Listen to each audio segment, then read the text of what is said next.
Bonjour à tous, dans cette vidéo nous allons parler du PACS, le Pacte civil de solidarité, création de la loi du 15 novembre 1999. À sa création, le PACS, de par sa place dans le Code civil comme de ses modalités, ne devait pas être assimilé au mariage. Il permettait toutefois aux personnes de même sexe de pouvoir s'unir et bénéficier de droits, alors que ces personnes n'avaient pas le droit de conclure un mariage. En effet, pour les couples de même sexe, la seule option était de rester en concubinage, ce qui n'offre bien évidemment pas la même sécurité juridique que le mariage. De nos jours, cette question ne se pose plus puisque le mariage pour tous permet depuis 2013 à tous les couples de s'unir sous l'institution du mariage. Le PACS a donc évolué.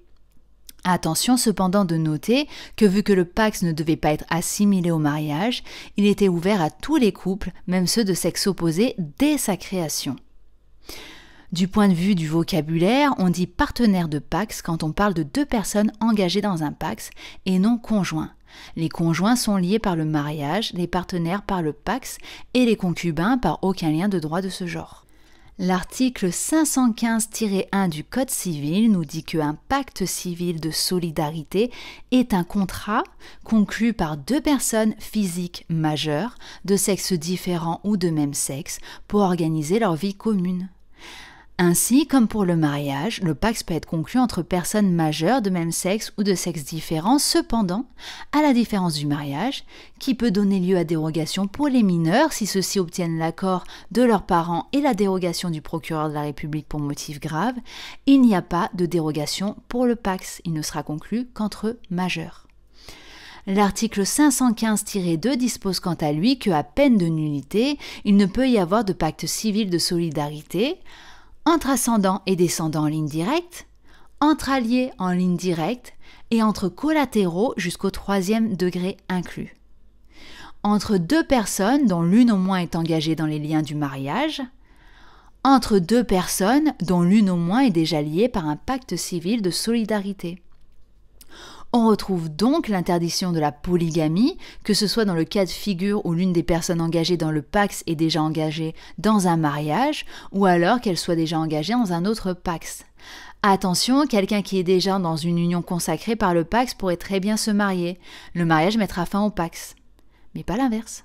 Est interdit l'inceste entre ascendants et descendants en ligne directe, c'est-à-dire parents-enfants ou grands-parents-petits-enfants par exemple, entre alliés en ligne directe et entre collatéraux jusqu'au 3e degré inclus. Comme pour l'âge, le PACS est plus strict que le mariage, car aucune dispense n'existe dans ce cas. Cependant, le mariage dispose de plus de cas d'inceste interdits pour sa conclusion que le PACS. En ce qui concerne les formalités, l'article 515-3 nous dit que les personnes qui concluent un pacte civil de solidarité en font la déclaration conjointe devant l'officier de l'état civil de la commune dans laquelle elles fixent leur résidence commune ou, en cas d'empêchement grave à la fixation de celle-ci, devant l'officier de l'état civil de la commune où se trouve la résidence de l'une des parties. Donc, contrairement au mariage, il n'y a pas de publication des bans dans un délai précis à respecter avant la célébration. L'article continue ainsi, à peine d'irrecevabilité, les personnes qui concluent un pacte civil de solidarité produisent la convention passée entre elles à l'officier de l'état civil qui la vise avant de la leur restituer. L'officier de l'état civil enregistre la déclaration et fait procéder aux formalités de publicité. Il faut savoir qu'avant 2017, le PACS devait être enregistré par le greffe du tribunal d'instance.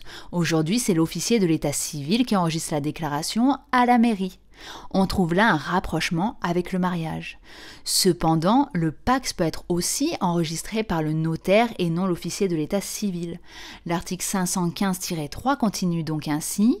Lorsque la convention de pacte civil de solidarité est passée par acte notarié, le notaire instrumentaire recueille la déclaration conjointe, procède à l'enregistrement du pacte et fait procéder aux formalités de publicité prévues à l'alinéa précédent.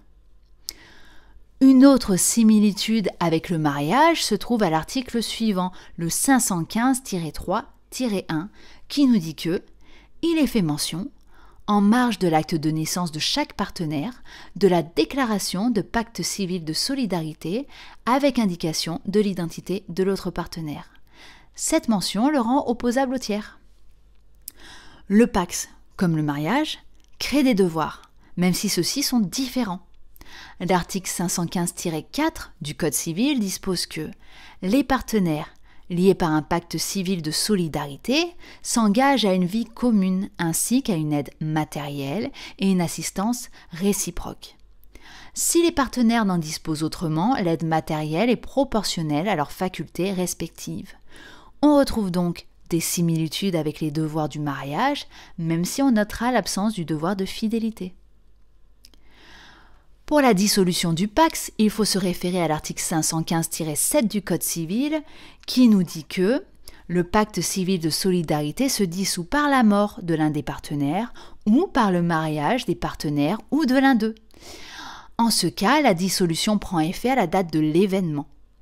Le pacte civil de solidarité se dissout également par déclaration conjointe des partenaires ou décision unilatérale de l'un d'eux.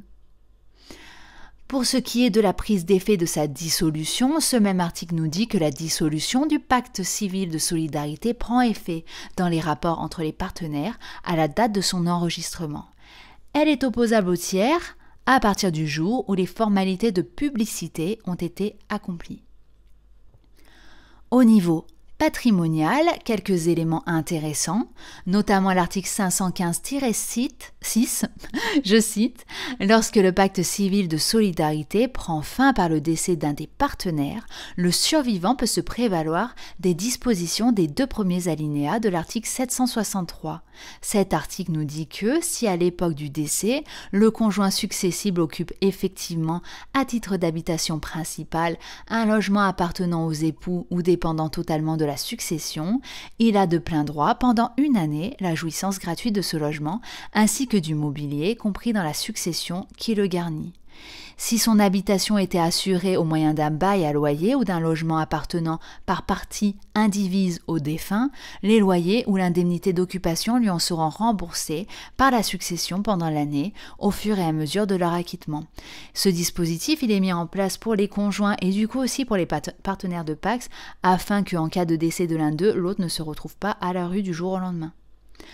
Au niveau des biens, l'article qui nous intéresse est le 515-5, je cite, « Sauf disposition contraire de la convention visée au 3e alinéa de l'article 515-3, chacun des partenaires conserve l'administration, la jouissance et la libre disposition de ses biens personnels. Chacun d'eux reste seul tenu des dettes personnelles nées avant ou pendant le pacte, hors le cas du dernier alinéa de l'article 515-4.